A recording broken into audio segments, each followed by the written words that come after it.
السلام علیکم ورحمۃ اللہ تعالی وبرکاتہ۔ نحمده ونصلی ونسلم علی رسولہ الکریم، اما بعد فاعوذ باللہ من الشیطان الرجیم، بسم اللہ الرحمن الرحیم۔ ان اللہ وملائکتہ یصلون علی النبی یا ایہا الذین آمنوا صلوا علیہ وسلموا تسلیما۔ اللہم صلی علی سیدنا ومولانا محمد معدن الجود والکرم وآلہ الکرام وابنہ الکریم وبارک وسلم صلاۃ وسلاما علیک یا رسول اللہ صلی اللہ تعالی علیہ وسلم۔ سورہ آل عمران آیت نمبر 78 یعنی 78 کی تفسیر ہے۔ اللہ تبارک و تعالی فرماتا ہے وَإِنَّ مِنْهُمْ لَفَرِيقًا يَلْوُونَ أَلْسِنَتَهُمْ بِالْكِتَابِ لِتَحْسَبُوهُ مِنَ الْكِتَابِ وَمَا هُوَ مِنَ الْكِتَابِ وَيَقُولُونَ هُوَ مِنْ عِنْدِ اللَّهِ وَمَا هُوَ مِنْ عِنْدِ اللَّهِ وَيَقُولُونَ عَلَى اللَّهِ الْكَذِبَ وَهُمْ يَعْلَمُونَ۔ اور یقیناً ان اہل کتاب میں سے کچھ وہ ہیں جو زبان کو مروڑ کر کتاب پڑھتے ہیں تاکہ تم سمجھو کہ یہ بھی کتاب کا حصہ ہے، حالانکہ وہ کتاب کا حصہ نہیں ہے، اور یہ لوگ کہتے ہیں کہ یہ اللہ کی طرف سے ہے، حالانکہ وہ ہرگز اللہ کی طرف سے نہیں ہے، اور یہ لوگ جان بوجھ کر اللہ پر جھوٹ باندھتے ہیں۔ یعنی آسمانی کتابوں میں اہل کتاب اور یہود و نصارہ کی بات چل رہی ہے۔ آسمانی کتابوں میں یعنی توریت و انجیل میں اپنی طرف سے کچھ کا کچھ داخل کر دیتے تھے اور لوگوں کے سامنے یہ ظاہر کرتے تھے کہ یہ بھی اس کتاب کا حصہ ہے اور یہ بھی اللہ کی طرف سے ہے، جبکہ وہ کتاب کا حصہ نہیں، وہ اللہ کی طرف سے نہیں۔ یہ اللہ تبارک و تعالیٰ پر جھوٹ باندھتے تھے جان بوجھ کر۔ یعنی ان کو تو معلوم تھا، جو تبدیلی کرنے والے ہیں، جو تحریف کرنے والے ہیں، ان کو تو پتہ تھا کہ ہم جو کام کر رہے ہیں یہ غلط ہے اور یہ آسمانی کتاب کا حصہ نہیں ہے، وہ جاننے کے باوجود اس میں ایسا کرتے تھے۔ یہودیوں کے بارے میں فرمایا کہ وہ توریت پڑھتے ہوئے گڑبڑ کرتے ہیں اور اپنی طرف سے کچھ مفہوم ملا کر اس انداز میں پڑھتے ہیں کہ لوگ سمجھیں کہ یہ بھی اللہ تبارک و تعالیٰ کا کلام ہے، حالانکہ وہ کتاب اللہ کا حصہ نہیں ہوتا، اللہ کی کتاب کا حصہ نہیں ہوتا۔ یہ تأثر دینے کے ساتھ بعض اوقات صراحت بھی کر دیتے ہیں کہ یہ اللہ تبارک و تعالیٰ کا کلام ہے، حالانکہ یہ صریح اور صاف جھوٹ ہوتا ہے۔ یعنی وہ یہ کبھی تو ظاہر کرنا چاہتے ہیں، اس کو پڑھتے ہیں اس انداز میں ملا کر، یعنی آسمانی کتابوں کی آیتوں کے ساتھ اپنی باتیں ملا کر اس طرح پیش کرتے ہیں کہ سامنے والے کو لگے کہ یہ بھی اللہ کی کتاب کا حصہ ہے، اللہ کے کلام کا حصہ ہے۔ کبھی تو ایسا کرتے ہیں اور کبھی تو اپنی زبان سے کہہ دیتے ہیں صاف طور پر کہ یہ کتاب اللہ کا حصہ ہے، جو انہوں نے اپنی طرف سے ملایا ہوتا ہے، تو یہ تو سراسر جھوٹ ہے۔ آج کل بھی ایسے لوگ دیکھنے میں آتے ہیں جو توحید کی آیتیں پڑھ کر انبیاء کرام علیہم السلام اور اولیاء کرام رحمۃ اللہ علیہم کی شان کا انکار کرتے ہیں اور یہ تاثر دیتے ہیں کہ یہ شان انبیاء علیہم السلام کا انکار بھی قرآن میں ہے، حالانکہ یہ صریح جھوٹ ہے، کیونکہ قرآن میں تو انبیاء کرام کی شان بیان کی گئی ہے، قرآن میں تو اللہ کے ولیوں کی بھی شان بیان کی گئی ہے، اس کو لوگوں کے سامنے ظاہر نہیں کرتے، وہ نہیں بتاتے۔ توحید کی آیتیں اور خاص طور پر وہ آیتیں جو مشرکین کے خلاف نازل ہوئی، اس کو اولیاء کرام پر فٹ کر دیتے ہیں، اس کو انبیاء کرام پر فٹ کر دیتے ہیں، لوگوں کے سامنے یہ ظاہر کرتے ہیں کہ دیکھو یہاں پر انبیاء کرام سے مدد مانگنے کو منع کیا گیا ہے، اولیاء کرام سے مدد مانگنے کو منع کیا گیا، جبکہ وہ مشرکین کا معاملہ جو وہ بتوں کو پکارتے تھے اور بتوں سے مدد مانگتے تھے، وہ اس کی بات ہے، اس کو اولیاء کرام پر چسپاں کر دیا جاتا ہے۔ تو یہ اس طرح لوگوں کو دھوکہ دیتے ہیں اور فریب دیتے ہیں۔ یوں ہی بہت سے لوگوں کو سود، پردے، اسلامی سزاؤں اور دیگر کئی چیزوں کے بارے میں کلام کرتے سنا ہے۔ وہ بھی قرآن پڑھتے ہیں اور درمیان میں اصل اسلامی احکام میں رد و بدل کرتے ہوئے اپنی بات اس انداز میں شامل کرتے ہیں کہ سننے والا سمجھے کہ شاید یہ بھی قرآن ہی میں ہے۔ یعنی شروع میں قرآن کی بات کی، آخر میں قرآن کی بات کی، بیچ میں اپنی بات وہ ڈال دیتے ہیں، اپنی بات کو اس طرح شامل کر دیتے ہیں کہ سننے والے کو لگے کہ یہ بھی قرآن کا حکم ہوگا، کیونکہ شروع میں قرآن کا حکم بیان کیا، آخر میں قرآن کا حکم بیان کیا، تو بیچ میں جو انہوں نے اپنی بات بیان کی، سننے والے کو یہی تاثر دیتے ہیں وہ لوگ، بلکہ ان کا مقصد ہی ہوتا ہے، یہ دھوکہ دیتے ہیں اس انداز میں کہ لوگ یہ سمجھے کہ یہ بھی قرآن کا حکم ہے، جبکہ یہ قرآن کا حکم نہیں ہوتا۔ تو یہ واضح طور پر دھوکہ اور فریب ہوا کرتا ہے۔ آنے والی آیت کریمہ آیت نمبر 79 یعنی 79 اور 80، اللہ تبارک و تعالیٰ فرماتا ہے ما کان لبشر ان یؤتیہ اللہ الکتاب والحکم والنبوہ ثم یقول للناس کونوا عبادا لی من دون اللہ ولكن كونوا ربانيين بما كنتم تعلمون الكتاب وبما كنتم تدرسون ولا يأمركم أن تتخذوا الملائكة والنبيين أربابا أيأمركم بالكفر بعد إذ أنتم مسلمون. کسی آدمی کو یہ حق حاصل نہیں کہ اللہ اسے کتاب و حکمت اور نبوت عطا کرے پھر وہ لوگوں سے کہے کہ اللہ کو چھوڑ کر میری عبادت کرنے والے بن جاؤ. یعنی اب ظاہر سی بات کس کی بات چل رہی ہے؟ انبیاء کرام کی بات چل رہی ہے. یعنی انبیاء کرام میں سے کسی کی بھی شان کے لائق نہیں کہ اللہ تبارک و تعالیٰ نے ان کو کتاب بھی عطا فرمائی، حکمت بھی عطا فرمائی اور نبوت بھی عطا فرمائی، پھر وہ لوگوں سے یہ کہیں کہ تم میرے بندے بن جاؤ، میری عبادت کرنے لگ جاؤ، اللہ کی عبادت نہ کرو. انبیاء کرام ایسا نہیں کرتے، بلکہ انبیاء کرام کے دنیا میں آنے کا مقصد ہی یہ ہوتا ہے کہ لوگ شرک و کفر سے باز آ جائیں اور ایک اللہ تبارک و تعالیٰ کی عبادت کریں. انبیاء کرام تو اس لیے دنیا میں تشریف لاتے. تو اللہ تبارک و تعالیٰ اسے کتاب و حکمت اور نبوت عطا کرے پھر وہ لوگوں سے کہے کہ اللہ کو چھوڑ کر میری عبادت کرنے والے بن جاؤ. بلکہ وہ یہ کہے گا، جس کو نبوت عطا ہوئی نا، وہ کیا کہے گا؟ وہ یہ کہے گا کہ اللہ والے ہو جاؤ، کیونکہ تم کتاب کی تعلیم دیتے ہو اور اس لیے کہ تم خود بھی اسے پڑھتے ہو. یعنی آسمانی کتاب قرآن پاک اور دوسری کتابیں بھی اس میں شامل. اور نہ تمہیں یہ حکم دے گا، یعنی وہ جو نبی ہے وہ تمہیں یہ حکم نہیں دے گا کہ فرشتوں اور نبیوں کو رب بنا لو. کیا وہ تمہیں تمہارے مسلمان ہونے کے بعد کفر کا حکم دے گا؟ کیونکہ فرشتوں کو اور نبیوں کو رب بنانا تو کفر ہے، شرک ہے. ایک نبی اس بات کا حکم دے ہی نہیں سکتا ہے. تو یہاں انبیاء کرام علیہ السلام کی شان کا بیان اور ان پر ہونے والے اعتراض کا جواب ہے، جیسا کہ آیت کے شان نزول سے واضح ہے جو ابھی آگے آ رہا ہے. فرمایا گیا کہ کسی آدمی کو یہ حق حاصل نہیں کہ اللہ تبارک و تعالیٰ اسے مکمل علم و عمل عطا فرمائے اور اسے گناہوں سے معصوم بنائے. انبیاء کرام گناہوں سے معصوم ہوتے، ان سے کوئی بھی گناہ نہیں ہو سکتا، ناممکن ہے. اور پھر وہ لوگوں کو اپنی عبادت کی دعوت دے، یہ ہو ہی نہیں سکتا. وہ چھوٹے بڑے سارے گناہوں سے پاک ہوتے تو وہ شرک کی دعوت کیسے دے سکتے ہیں؟ یہ انبیاء کرام علیہ السلام سے ناممکن ہے. اور ان کی طرف ایسی نسبت کرنا بہتان ہے اور سراسر خلاف واقع بات ہے. انبیاء کرام علیہ السلام تو اللہ تبارک و تعالیٰ کی عبادت اور ربانی یعنی اللہ والے بننے کی طرف دعوت دیتے ہیں. اس آیت کے شان نزول کے بارے میں ایک قول یہ ہے کہ نجران کے عیسائیوں نے کہا کہ ہمیں حضرت عیسیٰ علیہ السلام نے حکم دیا ہے کہ ہم انہیں رب مانیں. یعنی حضرت عیسیٰ علیہ السلام کی طرف یہ جھوٹی نسبت کر دی اور یہ کہہ دیا کہ حضرت عیسیٰ علیہ السلام نے ہمیں حکم دیا ہے کہ ہم ان کو خدا مانیں، ہم ان کو رب مانیں.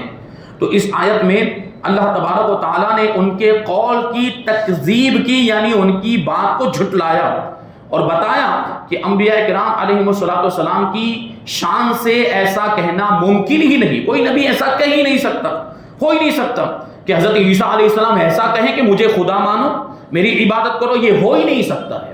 یہ جھوٹ بات تھی جو ان لوگوں نے حضرت عیسیٰ علیہ السلام کی طرف منسوب کر دی. جبکہ دوسرا قول یہ ہے شان نزول کے بارے میں کہ ابو رافع نام کا یہودی اور ایک عیسائی نے رسول اکرم صلی اللہ علیہ وسلم سے کہا، اے محمد صلی اللہ علیہ وسلم، آپ چاہتے ہیں کہ ہم آپ کی عبادت کریں اور آپ کو رب مانیں؟ تو حضور صلی اللہ علیہ وسلم نے فرمایا، اللہ تبارک و تعالیٰ کی پناہ کہ میں غیر اللہ کی عبادت کا حکم کروں، یعنی اللہ کے سوا کسی اور کی عبادت کا میں حکم دوں، اس سے میں اللہ کی پناہ مانگتا ہوں. نہ مجھے اللہ تبارک و تعالیٰ نے اس کا حکم دیا اور نہ مجھے اس لیے بھیجا ہے. یعنی میں یہ چاہتا ہی نہیں، میں تو ایک رب یہ چاہتا ہوں کہ لوگ ایک رب کی عبادت کریں، شرک و کفر سے بچ جائیں. آیت میں ربانی کا لفظ مذکور ہے. ربانی کا معنی ہوتا ہے نہایت دیندار، متقی، پرہیزگار، عالم با عمل اور فقیہ کو کہا جاتا ہے. جو مسائل شرعیہ میں مہارت رکھتا ہو اس کو ربانی کہا جاتا ہے.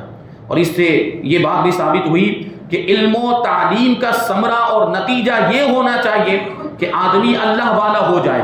علم حاصل کرنے کا نتیجہ کیا ہونا چاہیے کہ علم حاصل کرے، اس پر عمل کرے اور وہ اللہ والا ہو جائے. جسے علم سے یہ فائدہ نہ ہو اس کا علم ضائع اور بیکار ہے. یعنی علم حاصل کرنے کے باوجود اللہ والا نہیں بن پایا علم حاصل کرنے کے باوجود گمراہی پھیلا رہا ہے، عالم کہلاتا ہے لیکن لوگوں کو بد مذہب بنا رہا ہے، بد عقیدہ بنا رہا ہے، تو اس کے علم نے اس کو کوئی بھی فائدہ نہیں دیا، اس کا علم ضائع ہے، بیکار ہے، کوئی مطلب نہیں ہے۔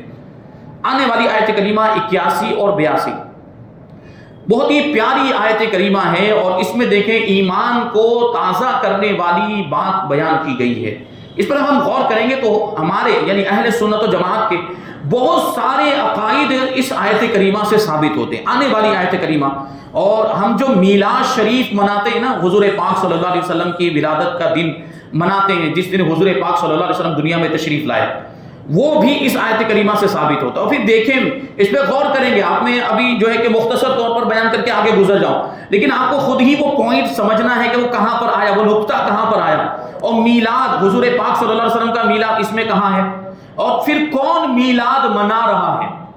یہ بھی غور کرنا ہے کہ حضور پاک صلی اللہ علیہ وسلم کا اس آیت کریمہ کے اعتبار سے میلاد کون منا رہا ہے، اور میلاد کی محفل کس نے سجائی، اور میلاد کی محفل میں شریک ہونے والے کون تھے، یہ آپ کو غور کرنا ہے۔ یہ دیکھیے انشاءاللہ تبارک و تعالیٰ آپ کا ذہن پہنچ جائے گا۔ اللہ تبارک و تعالیٰ فرماتا ہے وَإِذْ أَخَذَ اللَّهُ مِيثَاقَ النَّبِيِّينَ لَمَا آتَيْتُكُم مِّن كِتَابٍ وَحِكْمَةٍ ثُمَّ جَاءَكُمْ رَسُولٌ مُصَدِّقٌ لِّمَا مَعَكُمْ لَتُؤْمِنُنَّ بِهِ وَلَتَنصُرُنَّهُ قال أأقررتم وأخذتم على ذلكم إصري قالوا أقررنا قال فاشهدوا وأنا معكم من الشاهدين فمن تولى بعد ذلك فأولئك هم الفاسقون۔ اور یاد کرو جب اللہ تبارک و تعالیٰ نے نبیوں سے وعدہ لیا، کس سے وعدہ لیا؟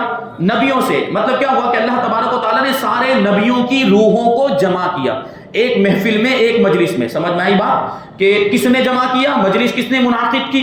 خود پروردگار عالم نے منعقد کی، اور اس میں شریک ہونے والے کون تھے؟ انبیاء کرام تھے۔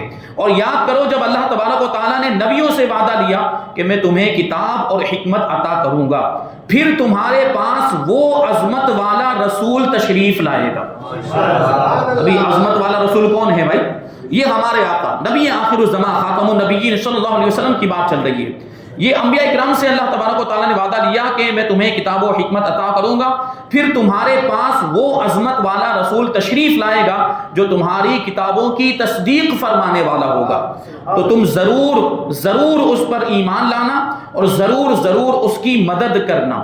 اب بتاؤ یہ میلاد نہیں تو اور کیا ہے؟ حضور پاک صلی اللہ علیہ وسلم کے تشریف لانے کا ذکر ہو رہا ہے کہ نہیں ہو رہا؟ میلاد کی محفل میں یہی تو ہوتا ہے، حضور کی تعریف بیان کی جاتی ہے، نعتیں پڑھی جاتی ہیں، اور حضور کے آنے کا، حضور کی ولادت کا، حضور کی آمد کا ذکر ہوتا ہے، اور یہ پروردگار فرما رہا ہے، تو یہ تو اللہ تبارک و تعالیٰ کی سنت ہے۔ میلاد بنانا، اس سے بات ثابت ہو گئی کہ یہ تو اللہ تبارک و تعالیٰ کی سنت ہے۔ تو اللہ تبارک و تعالیٰ نے فرمایا کہ اے انبیاء، کیا تم نے اس حکم کا اقرار کیا اور اس اقرار پر میرا بھاری ذمہ لے لیا؟ تو سب نے عرض کیا کہ ہم نے اقرار کیا۔ اللہ تبارک و تعالیٰ نے فرمایا تو اب ایک دوسرے پر بھی گواہ بن جاؤ، اور میں خود بھی تمہارے ساتھ گواہوں میں سے ہوں، پھر جو کوئی اس اقرار کے بعد روح گردانی کرے گا وہی لوگ نافرمان ہوں گے۔ اب دیکھیں اس میں اللہ تبارک و تعالیٰ نے انبیاء کرام سے عہد لیا۔ حضرت علی مرتضیٰ کرم اللہ وجہہ الکریم نے فرمایا کہ اللہ تبارک و تعالیٰ نے حضرت آدم علیہ السلام اور ان کے بعد جس کسی کو بھی نبوت عطا فرمائی، ان سے سید الانبیاء محمد مصطفیٰ صلی اللہ علیہ وسلم کے متعلق یہ عہد لیا، وعدہ لیا، اور ان انبیاء کرام علیہ السلام نے اپنی قوموں سے عہد لیا کہ اگر ان کی حیات میں، ان کی زندگی میں سرور کائنات صلی اللہ علیہ وسلم مبعوث ہوں، تشریف لائیں، تو وہ آپ صلی اللہ علیہ وسلم پر ایمان لائیں اور آپ صلی اللہ علیہ وسلم کی مدد اور نصرت کریں۔ یہ سارے انبیاء کرام نے اپنی امتوں کو یہ بتایا تھا، خود بھی اپنی خواہش ظاہر کی تھی کہ اگر ہمارے زمانے میں نبی آخر الزمان تشریف لائے تو ہم ضرور ان پر ایمان لائیں گے اور ان کی مدد کریں گے، ان کے گروہ میں شامل ہو جائیں گے، اور اگر ہم دنیا سے چلے گئے تو تمہارے زمانے میں، تمہارے زندہ رہتے ہوئے اگر نبی آخر الزمان تشریف لائے تو تم ضرور ان پر ایمان لانا۔ اپنی امت سے بھی ان لوگوں نے یہ، انبیاء کرام نے یہ وعدہ کیا تھا۔ تو یہ بات ہے، اس سے ثابت ہوا کہ ہمارے آقا و مولا حبیب خدا محمد مصطفیٰ صلی اللہ علیہ وسلم تمام انبیاء کرام علیہ السلام میں سب سے افضل ہے، کیونکہ سارے انبیاء کرام کو ان کی پیروی کا حکم دیا جا رہا ہے۔ سارے انبیاء کرام کو ان پر ایمان لانے کا حکم دیا جا رہا ہے، سارے انبیاء کرام کو ان کی مدد کرنے کا حکم دیا جا رہا ہے، تو پھر اس سے کیا ثابت ہوا کہ ہمارے آقا کا مرتبہ سب سے بلند و بالا ہے۔ تو اس آیت مبارکہ میں نبی کریم صلی اللہ علیہ وسلم کے عظیم فضائل بیان ہوئے ہیں۔ علماء کرام نے اس آیت کی تفسیر میں پوری کتابیں تصنیف فرمائی ہے، اور اس سے عظمت مصطفیٰ صلی اللہ علیہ وسلم کے بے شمار نکات حاصل ہوئے۔ چند ایک نکات یہاں پر بیان کریں، پوائنٹس جہاں پہ بیان کر رہے ہیں، 10 پوائنٹ یہاں پہ بیان کیے ہیں، اس پر ہمیں غور کرنا ہے۔ ایک پوائنٹ کی طرف تو میں نے پہلے ہی اشارہ کر دیا کہ یہ میلاد شریف کی محفل تھی، حضور پاک صلی اللہ علیہ وسلم کے ذکر کی محفل تھی، اور ذکر کرنے والا خود پروردگار عالم یعنی اللہ تبارک و تعالیٰ تھا۔ تو ایک پہلا پوائنٹ، حضور پر نور صلی اللہ علیہ وسلم کی شان میں اللہ تبارک و تعالیٰ نے یہ محفل قائم فرمائی۔ دوسرا پوائنٹ یہ ہے کہ خود عظمت مصطفیٰ صلی اللہ علیہ وسلم کو اللہ تبارک و تعالیٰ نے بیان فرمایا۔ تو عظمت مصطفیٰ کو بیان کرنا، حضور کی تعریف بیان کرنا، حضور کے فضائل بیان کرنا، اس سے ثابت ہوا کہ یہ اللہ تبارک و تعالیٰ کی سنت ہے۔ اور تیسرے نمبر پر عظمت مصطفیٰ صلی اللہ علیہ وسلم کے سامعین کے لیے، سننے والوں کے لیے، مجمع کے لیے کائنات کے مقدس ترین افراد یعنی جو سب سے پاکیزہ لوگ تھے یعنی انبیاء کرام کو منتخب فرمایا۔ اللہ تبارک و تعالیٰ نے اس محفل کے لیے کس کا انتخاب کیا؟ انبیاء کرام کو اس محفل میں بلایا۔ چوتھی بات کہ کائنات وجود میں آنے سے پہلے، دنیا بننے سے پہلے حضور اقدس صلی اللہ علیہ وسلم کا ذکر جاری ہوا۔ ابھی دنیا بنی نہیں ہے، اس سے پہلے اللہ تبارک و تعالیٰ نے یہ محفل منعقد کی، اس میں نبی پاک صلی اللہ علیہ وسلم کا ذکر ہوا اور آپ صلی اللہ علیہ وسلم کی عظمت کا بیان ہوا۔ پانچویں بات، آپ صلی اللہ علیہ وسلم کو تمام نبیوں کا بھی نبی بنایا کہ تمام انبیاء کرام علیہ السلام کو بطور خاص آپ صلی اللہ علیہ وسلم پر ایمان لانے اور مدد کرنے کا حکم دیا۔ تو اس سے پتہ چلا کہ نبی پاک صلی اللہ علیہ وسلم نبیوں کے بھی نبی ہیں، یعنی عام طور پر لوگوں کو یہ حکم ہوتا ہے کہ وہ کسی نبی پر ایمان لائیں، لیکن نبی پاک صلی اللہ علیہ وسلم کے تشریف لانے کے بعد حضور پاک صلی اللہ علیہ وسلم پر ایمان لانا ضروری ہے، نبیوں کو ماننا ضروری ہے، ان پر ایمان لانا بھی ضروری ہے، لیکن نبی پاک صلی اللہ علیہ وسلم کو ماننا اس اعتبار سے ضروری ہے کہ اب نجات کا ذریعہ یہی ہے۔ لیکن یہاں دیکھیں کہ نبیوں کو بھی حکم دیا جا رہا ہے کہ وہ نبی آخر الزمان پر ایمان لائیں، تو اس سے پتہ چلا کہ حضور پاک صلی اللہ علیہ وسلم نبیوں کے بھی نبی ہیں۔ چھٹی بات یہ ثابت ہوئی کہ انبیاء کرام علیہ السلام کو فرمانے کے بعد باقاعدہ اس کا اقرار لیا کہ ایمان لانا اور ضرور ان کی مدد کرنا، انبیاء کرام سے اس کا اقرار بھی لیا گیا۔ حالانکہ انبیاء کرام علیہ السلام کسی حکم الہی سے انکار نہیں کرتے، وہ تو اللہ کی پیروی کرنے والے ہوتے ہیں، ان سے کوئی گناہ ہوتا ہی نہیں، وہ کبھی بھی اللہ تبارک و تعالیٰ کی نافرمانی نہیں کرتے۔ تو یہ تصور بھی نہیں کیا جا سکتا کہ انبیاء کرام اللہ تبارک و تعالیٰ کے کسی حکم کی خلاف ورزی کریں گے، یہ نہیں، لیکن اس کے باوجود اللہ تبارک و تعالیٰ نے اقرار لیا، عہد لیا۔ تو اس کا کیا مطلب؟ یہ تاکید پیدا کرنے کے لیے اور نبی پاک صلی اللہ علیہ وسلم کی عظمت کو مزید ظاہر کرنے کے لیے کہ تم ضرور ان پر ایمان لانا، تو انبیاء کرام سے اقرار لیا گیا۔ اور ساتویں بات یہ ثابت ہوئی کہ انبیاء کرام علیہ السلام نے اس اقرار کا باقاعدہ اعلان بھی کیا کہ ہم اقرار کرتے ہیں، انبیاء کرام نے اعلان کیا۔ اور آٹھویں بات کہ اقرار کے بعد انبیاء کرام علیہ السلام کو ایک دوسرے پر گواہ بھی بنائے، ایک دوسرے پر گواہ ہو جاؤ کہ سب نے اقرار کیا ہے۔ اور پھر یہ بھی سوال کہ بعد میں کوئی اس اقرار سے روگردانی کرنے والا تو نہیں ہے، بعد میں انبیاء کرام ظاہر سی بات ہے اس اقرار سے پھرنے والے تو نہیں تھے، لیکن یہ مزید تاکید کے طور پر اللہ تبارک و تعالیٰ نے مضبوطی کے طور پر یہ اقرار بھی لیا اور پھر ایک دوسرے کو گواہ بھی بنایا۔ اور نویں بات یہ ثابت ہوئی کہ اللہ تبارک و تعالیٰ نے خود فرمایا کہ میں تمہارے اس اقرار پر میں خود بھی گواہ ہوں۔ اب اس سے بڑی گواہی کیا ہو سکتی ہے؟ اللہ تبارک و تعالیٰ خود فرما رہا ہے کہ میں خود بھی تمہارے اقرار پر گواہ ہوں، تو اس سے بڑی تو پھر کوئی گواہی نہیں ہو سکتی ہے۔ تو یہ بھی مزید تاکید کے لیے اللہ تبارک و تعالیٰ نے فرمایا۔ اور پھر 10ویں بات یہ ہے کہ انبیاء کرام علیہ السلام سے اقرار کرنے کے بعد پھر جانا متصور ہی نہیں، یعنی سوچا ہی نہیں جا سکتا، اور ہم یہ کہہ ہی نہیں سکتے ہیں کہ انبیاء کرام علیہ السلام اقرار کرنے کے بعد اس سے پھر جائیں گے، یہ ہو ہی نہیں سکتا۔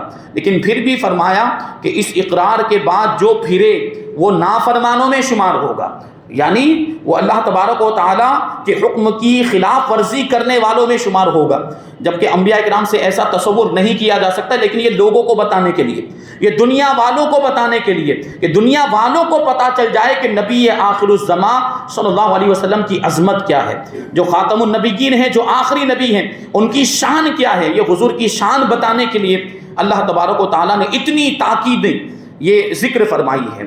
تو یہ آیت کریمہ ہے۔ اس آیت کریمہ میں انتہائی نفیس کلام اگر آپ پڑھنا چاہتے ہیں، مطالعہ کرنا چاہتے ہیں، تو فتاوی رضویہ کی 30ویں جلد میں اعلیٰ حضرت امام احمد رضا خان فاضل بریلوی رضی اللہ تعالیٰ عنہ کی تصنیف ہے تجلی الیقین بان نبینا سید المرسلین، یعنی اس بارے میں اعلیٰ حضرت رضی اللہ عنہ نے یہ رسالہ پورا اس بارے میں لکھا ہے کہ حضور پاک صلی اللہ علیہ وسلم رسولوں کے بھی سردار ہیں، انبیاء کرام کے بھی سردار ہیں، سارے نبیوں میں سب سے زیادہ فضیلت رکھتے ہیں۔ اس بات کو دلائل کی روشنی میں، قرآن کی آیتوں کی روشنی میں اور حدیثوں کی روشنی میں انتہائی نفیس کلام، بہت پیاری گفتگو فرمائی ہے اعلیٰ حضرت رضی اللہ تعالیٰ عنہ نے۔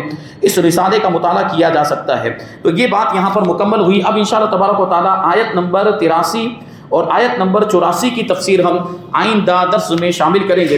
اللہ تبارک و تعالیٰ کی بارگاہ میں دعا ہے کہ جو کچھ بھی بیان ہوا اس پر ہم سب کو عمل کرنے کی توفیق عطا فرمائے اور نور قرآن سے ہم سب کے دلوں کو روشن اور منور فرمائے۔ وما علینا الا البلاغ۔